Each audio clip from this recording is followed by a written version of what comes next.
하나님의 말씀 구약 성경 느헤미야 1장 1절부터 5절까지 보도록 하겠습니다. 하나님 말씀 누가복음 느헤미야 1장 1절에서 5절.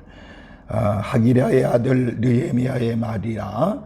아닥사스 왕 제20년 기슬루올에 내가 수산궁에 있는데 내 형제들 가운데 하나인 하나니가 두호 사람과 함께 유다에서 내게 이르렀기로 내가 그 사로잡힘을 면하고 남아있는 유다와 예루살렘 사람들의 형편을 물은즉 그들이 내게 이르되 사로잡힘을 면하고 남아있는 자들이 그 지방 거기에서 큰 환난을 당하고 능욕을 받으며 예루살렘 성은 허물어지고 성문들은 불탔다 하는지라. 내가 이 말을 듣고 앉아서 울고 수일 동안 슬퍼하며 하늘의 하나님 앞에 금식하며 기도하여 이르되 하늘의 하나님 여호와 크고 그 두려우신 하나님이여 주를 사랑하고 주의 계명을 지키는 자에게 언약을 지키시며 긍휼을 베푸시는 주여 간구하나이다. 아멘. 오늘 이렇게 금요 기도에 달려나와서 하나님께 예배하고 기도하는 우리 모든 성도들에게 한결같은 은혜와 사랑이 함께 하시기를 주님의 이름으로 축원을 드리겠습니다.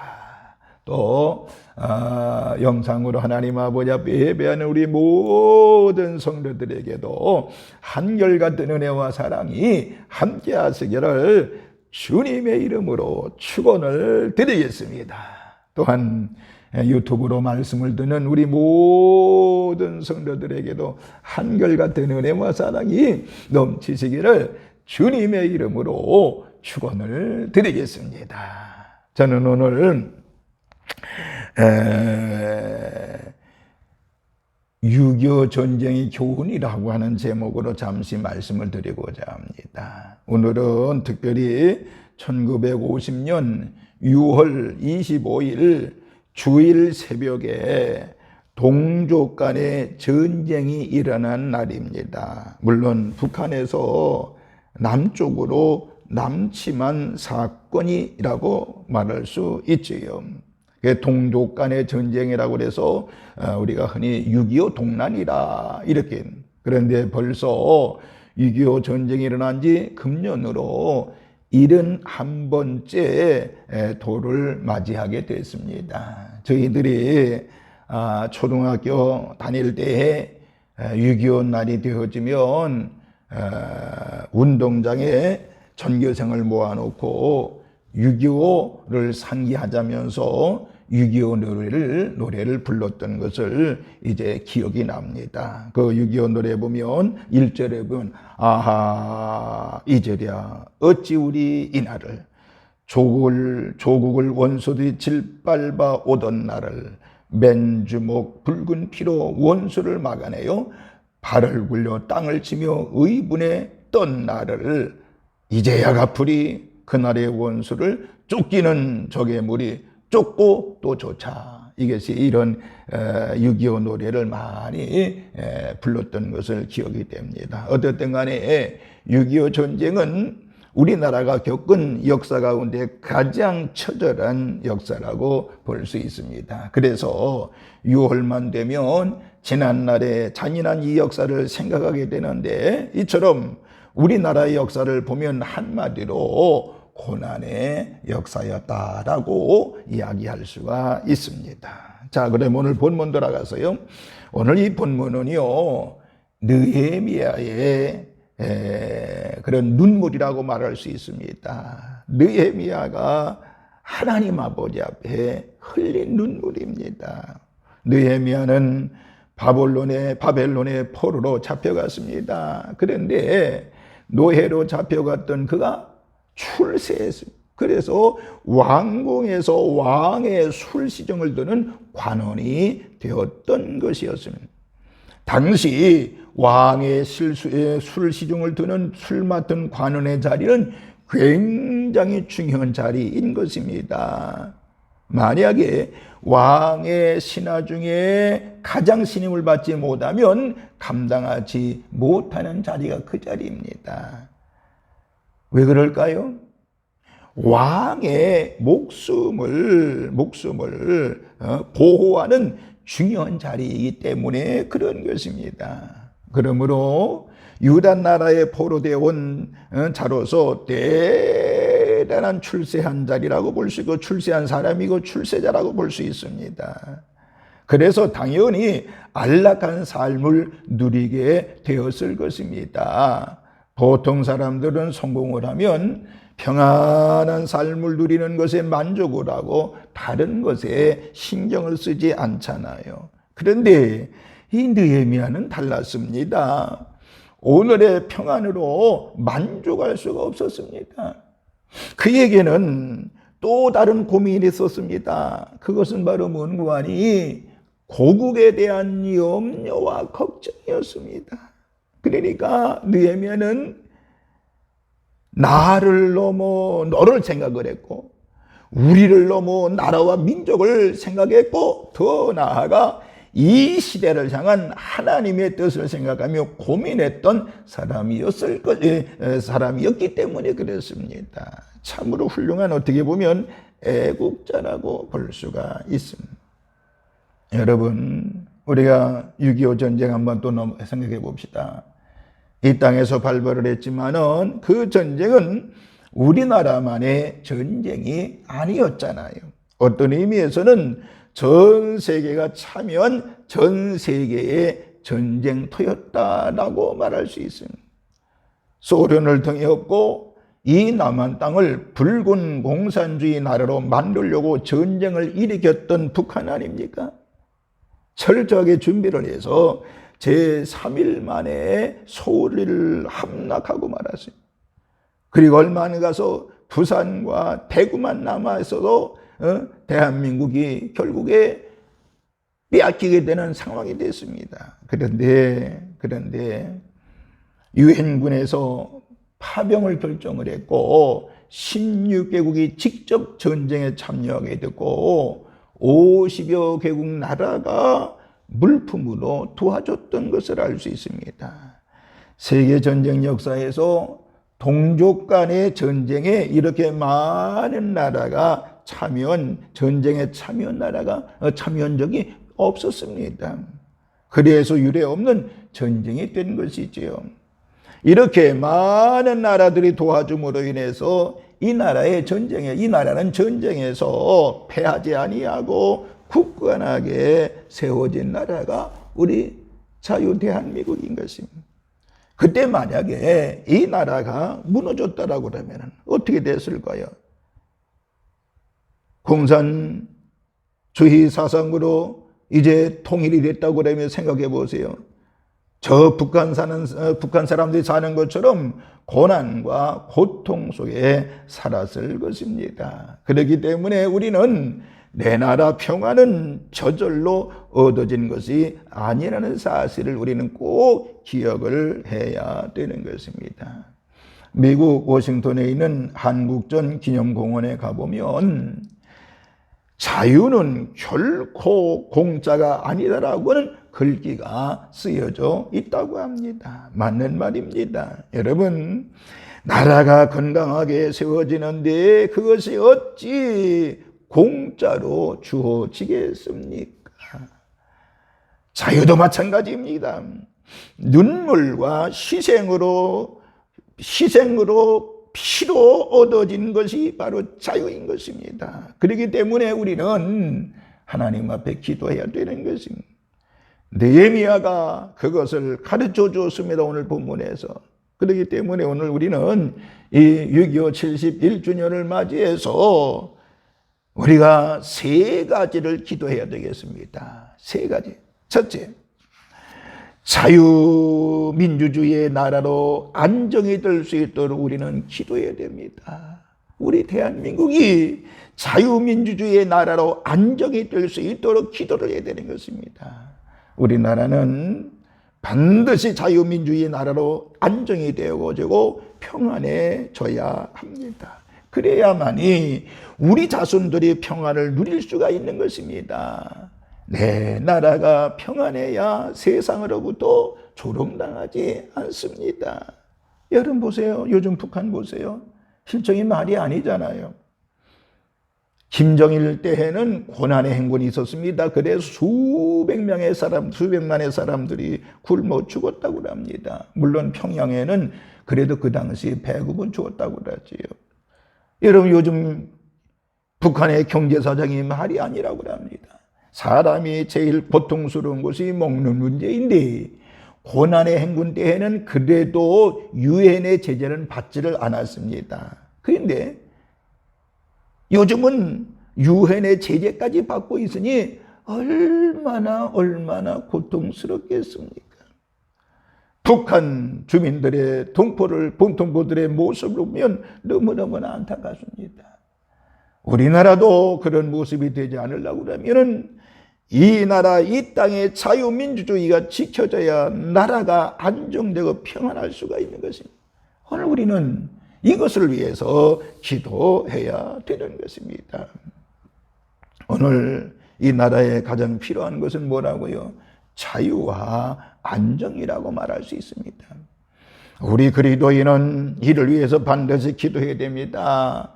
디모데후서 2장 1절에서 3절에 보면 사도 바울은 모든 사람 위해 기도하라고 그랬습니다. 여기에 모든 사람은 누굽니까? 유대인, 이방인, 여자, 남자, 신자, 또 비신자, 통치자, 백성들을 모두 가리키는 것입니다. 또한 교회를 핍박하는 자들을 위해서 기도하라고 그랬습니다. 그리고 2절에서는요, 임금들과 높은 지위에 있는 사람들을 위해 기도하라고 그랬습니다. 왜냐하면 우리는 정치하는 자들을 위해 기도해야 되지요. 그들이 잘 나라를 정치를 해야 나라가 평안하고 자유해지기 때문에 그렇습니다. 나라가 자유하고 평안해야만이 믿음 생활도 지장 없이 잘할 수 있는 거 아니겠습니까? 그렇기 때문에 오늘 최고의 애국은 바로 뭔가 하니 나라를 위해 기도하고 나라를 위해서 힘써 기도하고, 이것이 바로 애국하는 기름을 우리가 분명히 알아야 됩니다. 아무쪼록 이 71주년 6.25 상기의 날을 맞이해서 우리나라 자유민주주의의 나라가 안정이 될 수 있도록 반드시 기도하는 우리 모든 성도들 되시기를 주님의 이름으로 축원을 드리겠습니다. 두 번째, 우리나라가 복음의 강대국이 되기 위해서 우리는 기도해야 됩니다. 제가 누누이 얘기하죠. 우리나라가 무엇으로 강대국이 될 수 있겠어요? 경제? 강대국 못 힘들어요. 또 군사력? 이거 가지고도 힘들어요. 우리나라가 할 수 있는 것이 바로 뭘까요? 복음의 강대국인 것입니다. 복음의 강대국. 우리나라가 전쟁 이후에 복음이 전국으로 우리가 전쟁 이후에 복음이 전국으로 확산되었는데, 이 복음화는요, 일제 36년 속에서 꽃이 피었고요, 전쟁 속에서 결실을 맺었다라고 말할 수 있습니다. 그리고 전국의 복음이 확 전파돼서 교회가 세워지고 세계 기독교 역사상 놀랍도록 부흥 발전한 것이 한국교회인 것입니다. 그런데 우리나라에 이렇게 복음을 부흥 발전시키는데 지대한 역할을 한 공로자는 바로 초대 대통령 이승만 박사였다라고 어느 누구도 부인할 수가 없지요. 여러분, 역사를 되돌아보면 이승만 대통령은 이 나라의 복음화를 위해서 하나님이 예비해 두셨던 인물이었다라고 말할 수 있습니다. 그러므로 오늘에 사는 우리는 초대 대통령 이승만 박사를 재평가해야 될 필요가 있는 것입니다. 그에게 분명 공과를 우리는 분명히 해야 되는 것입니다. 이승만 대통령은 미국 브리스턴 신학교를 졸업했습니다. 공부를 다 마치고 귀국해서 정치인으로 입문한 후에 이 나라를 건국하는 데에 지대한 공헌을 세운 사람이 이승만 대통령이었습니다. 보세요. 첫 번째 국회를 개헌하는 날 그가 국회의장으로 선출이 되지요. 그리고 국회를 개헌할 때 이승만 박사는 모든 국회의원들을 머리 숙이게 하고 기도로 국회를 시작했다고 하는 것은 이건 굉장히 의미가 깊은 것입니다. 또한 그 후에 군에서는 군목제도를 창설을 했고 학교에서는 교목제도를 창설한 분이 바로 이승만 대통령. 그때 놓은 주축들이 오늘날까지 이르게 된 것입니다. 만약 오늘날 이런 제도를 이제 만든다고 생각해 보세요. 얼마나 반대가 심하겠습니까?